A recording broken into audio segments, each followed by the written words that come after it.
আমি আমার ছেলের জন্য কিভাবে চিকেন রান্না করি। প্রথমে কালকে যেহেতু চিকেন এনেছিল, ছেলের জন্য 4 টুকরো চিকেন রেখে দিয়েছিলাম ফ্রিজে।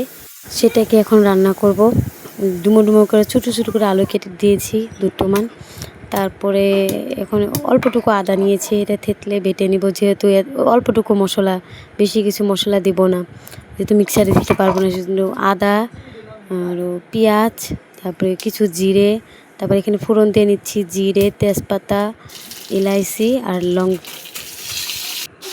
তারপরে চিকেনটা দিয়ে দিয়েছি সামান্য কিছু সামান্য ভেজে, তারপরে হলুদ, লবণ এগুলো দিয়ে, তারপরে এখানে আরও বেটে নিচ্ছি ডালচিনি,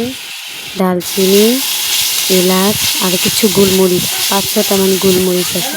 যেহেতু এমনি লঙ্কা দিব না, গোলমরিচ ভেজে মাংসটা অল্প কষিয়ে এখন জল দিয়ে দেবো মাংসতে। এভাবে রান্না করে দিলে আমার ছেলে খেতে খুব ভালোবাসে। যেহেতু আমার ছেলের এখন বয়স হচ্ছে 1.5 বছর, তো তোমরাও তোমাদের বাচ্চা